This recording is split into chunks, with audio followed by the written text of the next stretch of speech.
todos tienen predictores para vía aérea difícil.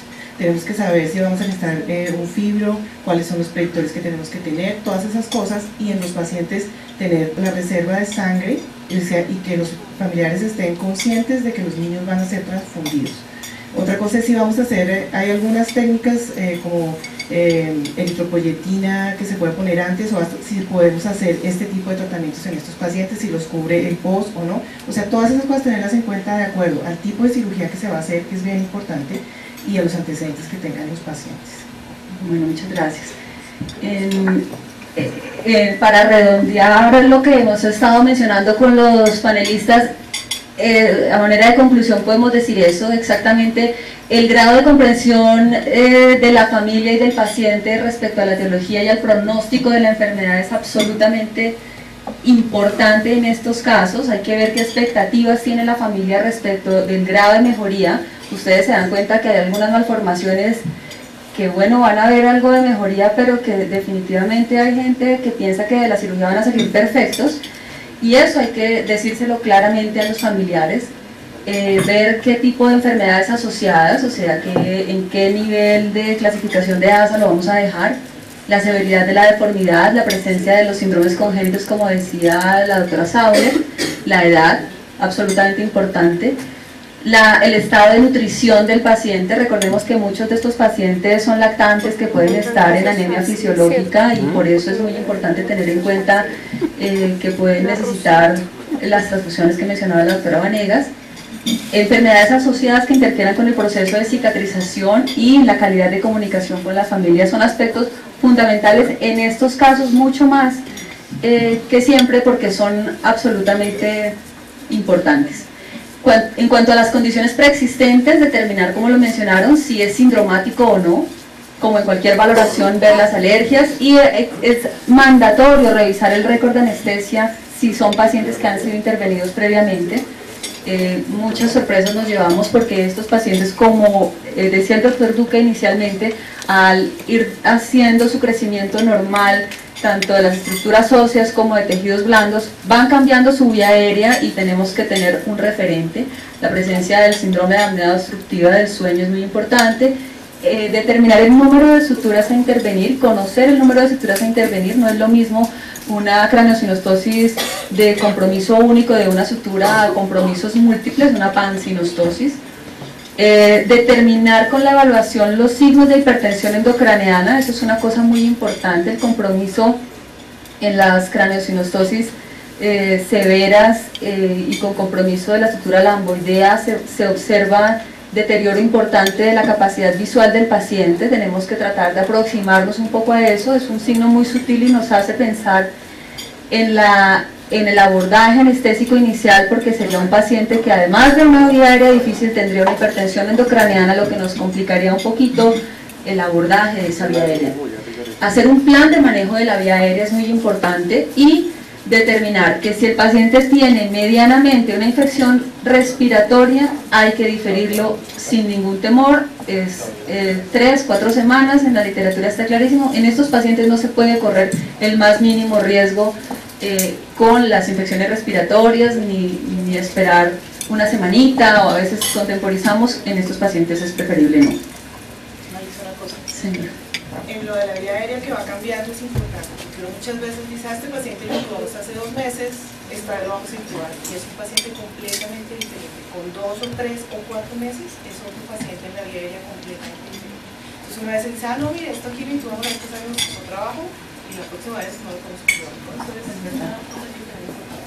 Cuando los pacientes tienen malformaciones cardíacas asociadas, tener en cuenta que cuando son craneosinostosis sindromáticas tienen un 21% de malformaciones cardíacas en algunos casos, y cuando no son sindromáticas son más o menos un 8.5%. De ellos, las más frecuentes están la 6A, la 6B y el prolapso de válvula mitral. Recordar que en algunos casos debemos hacer profilaxis antiendocarditis, y cuando los pacientes son llevados más grandecitos a cirugía, que ya tienen dentición, por ejemplo en los upper, en los cruzón, que se operan un poco más tardíamente porque se retocan y se retocan a veces, en esos pacientes ellos tienen una muy mala dentición, algunos tienen aparatos orales que hacen que tengan mayor incidencia de caries y puedan tener la necesidad de una profilaxis antiendocarditis un poquito más juiciosa y una evaluación de la calidad de su dentadura, porque puede ser un foco clarísimo para endocarditis bacteriana. Doctor Duque. Inclusive es muy importante dentro de todo lo que hemos hablado que el manejo de estos niños es interdisciplinario, es supremamente importante. O sea, no podemos ir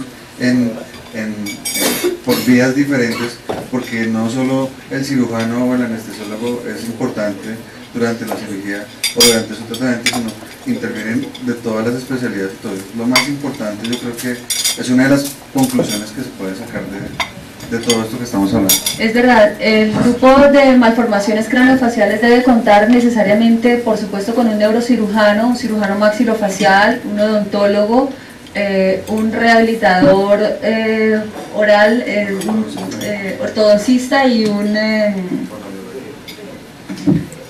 ortopedia maxilar, que son muy importantes en estos pacientes.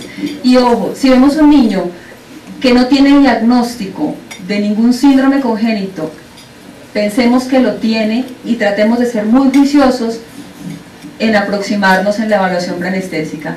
Hay algunos pacientes que son detectados por un anestesiólogo entrenado y acuicioso y que se han pasado en algún momento y que pueden haber hallazgos sutiles que lo pueden manifestar. Este, por supuesto, no es un hallazgo sutil. Este paciente tiene una mano ahí supremamente comprometida y frecuentemente esto se asocia con síndromes congénitos.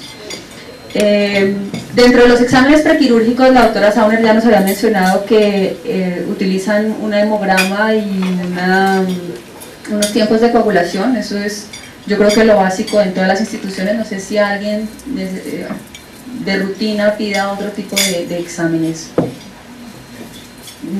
Yo dentro de las revisiones y dentro de lo que hacemos en el hospital también, eso es lo que hacemos, y muy importante la hemoclasificación, el cruce y la reserva de glóbulos rojos suficientes, aunque no los necesitemos. Muchos pacientes de labio y paladar hendido van a cirugía con valores de hemoglobina de 10, que en algunos estudios se reporta que no aumentan la incidencia de morbimortalidad cuando son labios simples, pero uno generalmente se va preparado con sangre en esos casos para no correr. Bueno, en cuanto a uno de los pilares fundamentales del manejo de estos pacientes es la vía aérea, y esto tal vez es de los temas que más nos apasionan a nosotros, y la vía aérea pediátrica difícil es una cosa que a la gente a veces no le queda fácil el manejo, y que además llegar a tener predictores exactos es difícil. No sé, ustedes en la experiencia que tienen, ¿qué tipo de predictores de vía aérea difícil utilizan? Yo pienso que el doctor Echeverri, si quiere, nos puede empezar contándonos. Bueno, eso es un trabajo que venimos haciendo hace rato en el hospital. Depende, pues, obviamente de cada paciente que individualizar, ¿cierto? En niños, desafortunadamente, no hay escalas que nos digan, o sea, el Mallampati no nos sirve, la subluxación mandibular no nos sirve. Hay algunas medidas aproximadas de la longitud mandibular, de la distancia tiromentoniana, pero no son específicas tampoco en ningún paciente. Entonces, seguimos basándonos en la historia clínica, en la funcionalidad del niño, en el tipo de respiración que tenga el niño. En el caso específico de los niños de secuencia Pierre-Robin, es un trabajo que nosotros hace 18 meses venimos haciendo en conjunto con los cirujanos plásticos, y es medir la discrepancia intermaxilar entre ellos.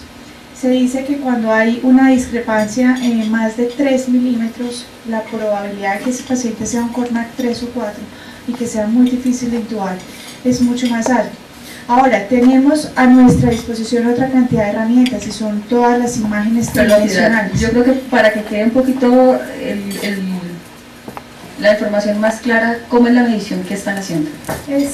Yo tenía una foto por acá que la habíamos medido. Es simplemente mirar la encía superior y la encía inferior del niño y medir esa distancia. El tipo de mordida. Exactamente.